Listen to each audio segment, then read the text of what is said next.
Oh, so this is a video about what we do in a therapy session. I'm not going to get into like types of therapy that I offer necessarily. That's like modalities, and like maybe that's a different video. Um, but this is about like what the structure of a session is. Ideally, every session that I'm involved in has a bit of structure to it, just so that we can be intentional and make sure that we're like addressing some things that need to be addressed and like making sure that we're getting to like what you as the client need to address in any session. So, broadly, every session has like a beginning and like a middle and an end. Um, in the beginning, we open with, "Hi, how are you feeling?" Right? So, like, we in America, will do like, "Hey, how are you?" "Oh, good, how are you?" And, like, that's not the conversation that I'm trying to have with you in this moment in a therapy session.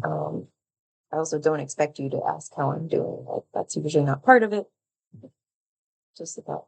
Um, I'm asking, like, "How are you feeling?" Like, right now, what emotions are you noticing? And like you might be able to answer that question. You might need help answering that question. Most people do. That's okay. That's kind of part of why I ask that question. Um, it's actually pretty important for mental health. Like I know it seems kind of corny, but it's actually pretty important to be able to know how you feel in any given moment, right? Like knowing how you feel is going to change what you do, right? And what you need probably. We also know that when you name an emotion, like there's a video on here about like unflipping your lid, right? Your emotions are big, part of you detects a threat, whoop, you flip your lid, your prefrontal cortex kind of goes offline, and you're just your emotions in that moment, right? You're not connected to your wise self. And when you name how you feel, you're kind of connecting your feeling brain and your thinking brain together, right? Finding a word like is really bringing that logic bit and your word stuff back online. And the more and more you do that, the more you're promoting that ability to think and feel at the same time, which is a really baseline thing of what we probably want for you in therapy. Um, so the more you practice naming your emotion, the easier it gets over time because your emotion brain and your reason brain can talk to each other more easily, right? That we build those connections and make those pathways stronger every time we do that. So that's part of the reason why we do that. Um, it's also important if you are interested in EMDR. That's part of the EMDR thing is like, how are you feeling? Like, what are your emotions right now? And so being able to report that is like a prerequisite for EMDR. Um, it's still important whether you're interested in that or not, um, but something to think about. So I'm asking about emotions, which also that's why I share after usually the first session, all that like emotions check-in type stuff, the mood meter, high energy, low energy, and like the wheel and the how we feel app and all that because like I want you to be able to name how you feel in the moment. And like that's something that you'll probably get better with over time. And I'm here to help you with it. So it's okay if you're like, I don't know. That's always a fine answer. I'm here to support you in finding more answers. Um, so how do you feel? Usually followed up by, how do you feel that in your body? Or if you check in, head to toe, what's coming up physically? Say you've reported anxiety. Oh, how do you know that you're anxious? And you might say, like, oh, I can't stop thinking about the thing. Okay, so there's like anxiety showing up in your thoughts? How is it showing up physically? Any part of your body telling you that you feel anxious in addition to your thoughts? Anxiety is a good example because usually it's a very physical emotion. Most of our emotions are physical to some degree. Our minds and our bodies aren't two things, right? It's all one thing. It's all connected. It's all hooked up together. And so naming, like noticing what's coming up in your body and naming that again is like hooking up these different parts of your brain and hopefully helping those things feel less overwhelming if they're really big, or helping you like build awareness a little bit if they're like very subtle. Um, we always can do in session a more like guided body scan because some people need help with that, right? If you notice your head, how does your head feel? Your face, the back of your head, inside. How does your shoulders feel? What do you notice with your chest, your back, right? Just like chunk by chunk moving through the body. Um, Scanning for body sensation is also part of EMDR, right? That's another questionnaire that's like very deliberate in the EMDR process, and something that is again like a skill for us to work on building. Um, if that's not something that you're bringing to session, there's lots of reasons why people often aren't aware of their body sensations, and we can look at why that might be for you in particular. But if you have a trauma history, or if you're neurodivergent, or, um, yeah, our society kind of rewards us for not being in tune with our bodies. People make more money if you don't know that you're tired or you need a snack or whatever. Uh, yeah, so it can actually be like part of your like anti-oppression work if that's something that you're into, to really be in tune with your own body stuff. Um, it's like it's where you live. Like that's the only place that you'll live ever, actually, for sure. It's like in your own body. Unless, scientific advances, brain jars could happen, not to my knowledge. So, knowing what's going on within your own physiology is actually pretty important. Um, and a lot of the time, I'll also ask, like, okay, is there anything that your body needs now that you've noticed that? Okay, like, oh, you're noticing some anxiety and you're getting that muscle tension, and then like, oh, you're breathing a little faster. Okay, like what's your sense on what your body might be communicating to you, I might ask? Or like, what does your body need now that you're noticing that? Oh, maybe it would feel good to do some stretches or like move something around, work it out. Maybe it might feel nice to just do like some slow, deep breaths, take a moment.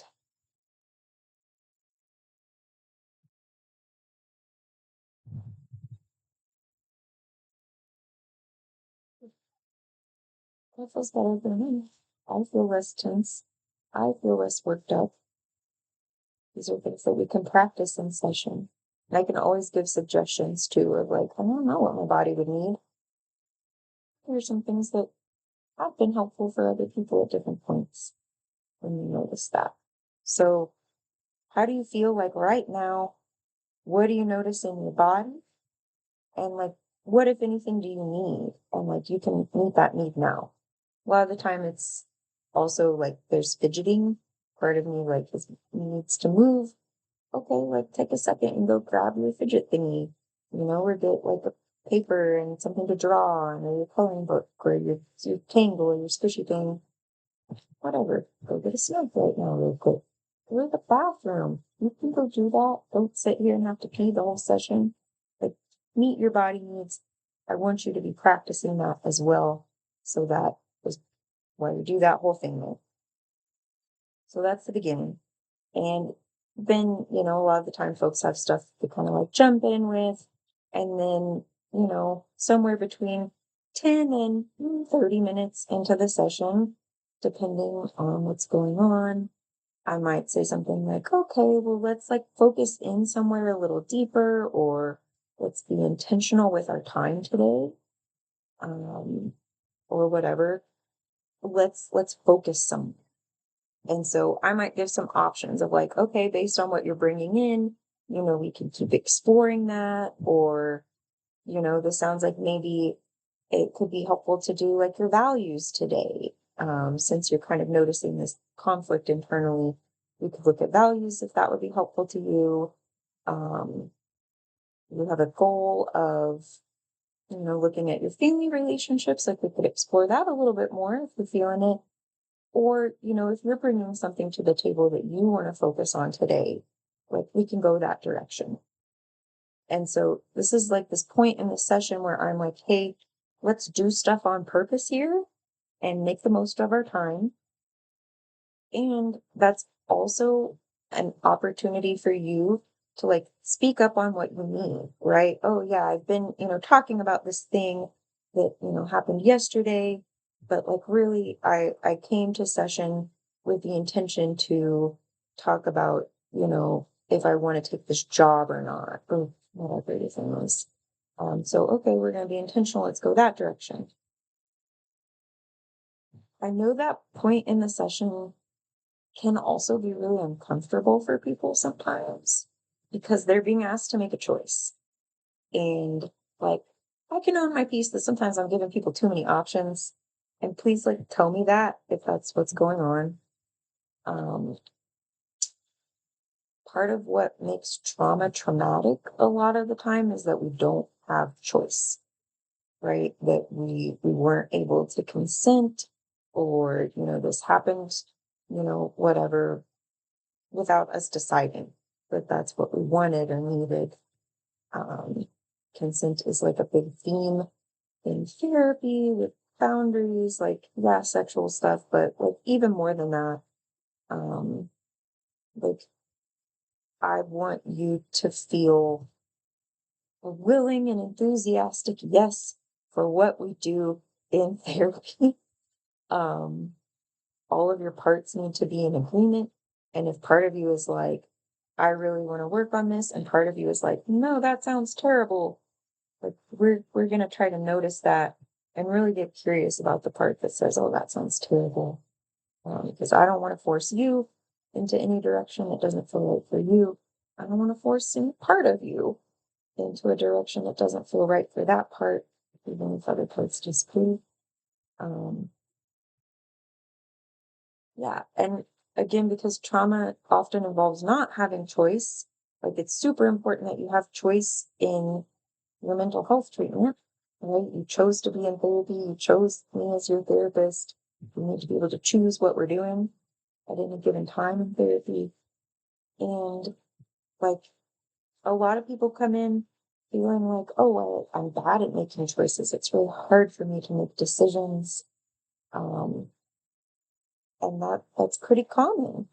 That's not unexpected. And that's also part of what's really important about that moment of like, hey, where do we want to focus today?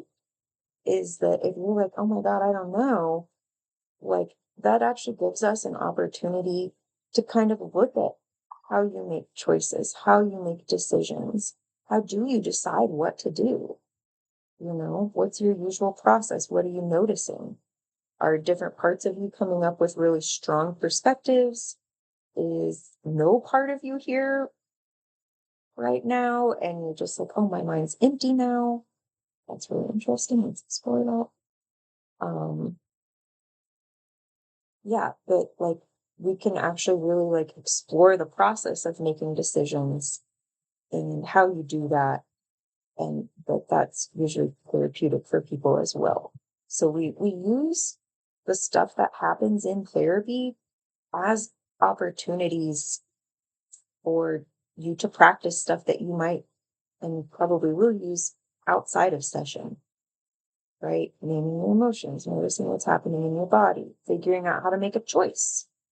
Um, Anytime you have like an issue with me as your therapist and you bring it up to me and you're like, hey, I didn't like this thing, or, oh, you asked what's not working. this is actually not working. I don't like that you do this, or you said that and that bothered me. Um, we use therapy real time to practice those kinds of things.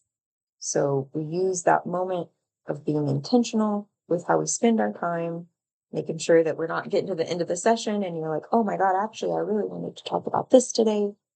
We want to prevent the doorknob moment, as they call it. Um, so again, lots of reasons why we really want to be intentional with that like middle piece of the session of like the meat is probably here. This is where we're kind of going the deepest usually. Maybe we're doing EMDR, maybe it's parts work, maybe it's other stuff, modalities, different video. Um, but yeah, you have choice, and I'm here to help you make choice. I'll give you options and stuff and suggestions, but I really want you to be the one making the choice on what we do. And then beginning, middle, end. Every session has an end. Um, Ideally around, 10 or so minutes to close. We're kind of wrapping up and we're kind of like looking over, if we've been doing like parts work or whatever, we're kind of like evaluating that and seeing what that brings up. Um, a lot of the time, I might say something like, what do you want to do with what you noticed today or what you learned today? How do you want to like use this in your daily life? Or, you know, knowing what we know about what you're going to be up to between now and our next session, like, what do you need from yourself? Um, the bulk of your therapy stuff doesn't happen in our session, right? I'm not with you. I can't help you when we're not in session really. Um, and so I want you to feel like you have some things to take with you after our session. If you leave and you don't think about any of it until the next time we meet, like that's okay. But if you'd like the opportunity to like do some stuff with your own mental health, to do some just noticing, or like, hey, I'd like to, try to give myself self compassion when I notice, that overwhelm feeling coming up. Or I want to practice just, acknowledging and naming, oh, there's that anxious part when I notice them. Or maybe it's like, oh, I want to set a boundary or I want to talk to a loved one about this. Or I really just need to get some nature time. Or, I need to just do nothing. I need to give myself a break and just let myself rest, go with the flow. Sometimes it is like, I need to put this away. I need to put it in my container and set it aside until next session. That's a great answer. You can do that. That's okay. I don't have an expectation for what you do or don't do. But I do usually encourage you to give yourself some type of expectation, even if it's like, I expect to give myself grace and not have an expectation. Um, it's also really like an opportunity for you to kind of, again, be present with your own needs, right? Ooh, I've been feeling so lonely. I want and I need to, reach out to an old friend or something like that. Um, that's a great intention. And these are intentions that we set. It's not like I use the word homework, but it's really not homework. Like you're not getting a grade. I'm not gonna like waggle my finger at you if you don't do the thing. Um, oh, actually, sorry, that's usually part of the middle part of the session is like we begin with how are you feeling today? How are you feeling now? What's in your body? What do you need around that? And then usually there's kind of this like half step, I guess, of like last session, like we'll do a review. Last session, we explored some parts connected to anxiety around the future. And, you had an intention that you might want to try to notice and name that anxious part when they come up.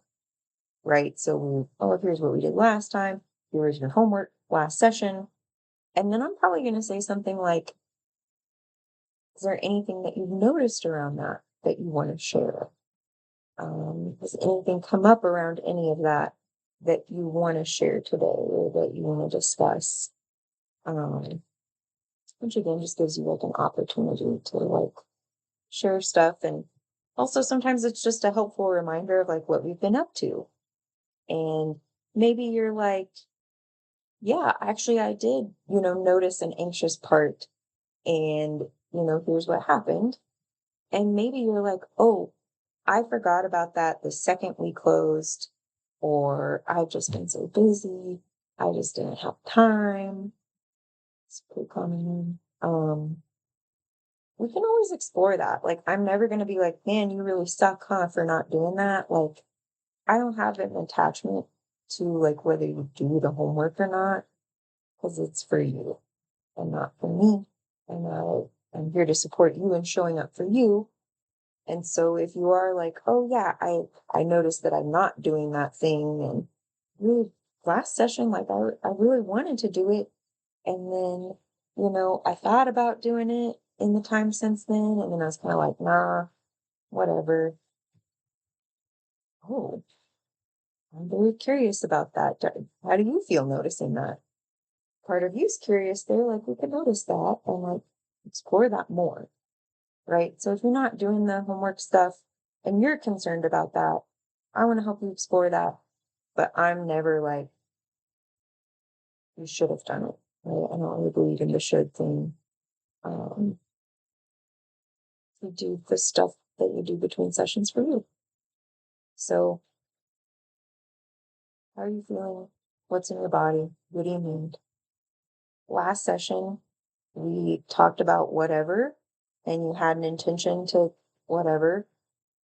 Anything you noticed from that you want to share? Okay, given that we could do this or that or such and such, or something else, maybe you're bringing something to session today that you want to work on. What feels like the right direction for you at this point? Or like, what part of you is calling for attention? Or what's dinging your bell today? That's what that's about. And so then the closing of like, okay, so here's, what we did today. Here's what you noticed, whatever. What do you want to do with that? What do you need from yourself in the coming week? Whatever. And then we'll look at the calendar, because it'll be a hot mess if you leave and we haven't scheduled the next session. I don't really like that. If you're like, oh, I don't know when I want to meet next, that's okay. But then I'm going to kind of ask, like, okay, what's our plan there? Like, you want to reach out to me by when, or you're expecting me to follow up if I don't hear from you by such and such point? Like, what's the expectation here? What's our plan? Because otherwise, there's a chance that we'll just part ways and things will get lost in the shuffle. How are you feeling? What's in your body? What do you need? Here's what we did last time. What have you noticed from that? Where do we focus today? Okay, now that we've done all this, what do you need from yourself in the coming time frame? What do you want to do with this information? What's your intention? Here's when we're going to meet next. Or here's our follow-up plan after that. That's kind of the structure and flow, ideally, of a session. It doesn't go that way every time at all. But best case scenario in my head, that is what I'm going for every session. Um, it is also kind of my job to like facilitate that structure, but I think it's good for you as the client to like know that that's the structure and also to consent to that, right? Like maybe you're like, oh, I hate this system that we have, or I really hate being asked to name my emotions. Okay, well, let's talk about that more. Let's explore that more. Um, yeah, the purpose of this video is so you understand that whole process and why I do the things that I do in session. There's a method to all of this. Um, there's a lot of reasons why we do the things that we do in session. And I also want it to be a collaborative process. Um, and so now I know why we do the things that we do. Okay, that's all.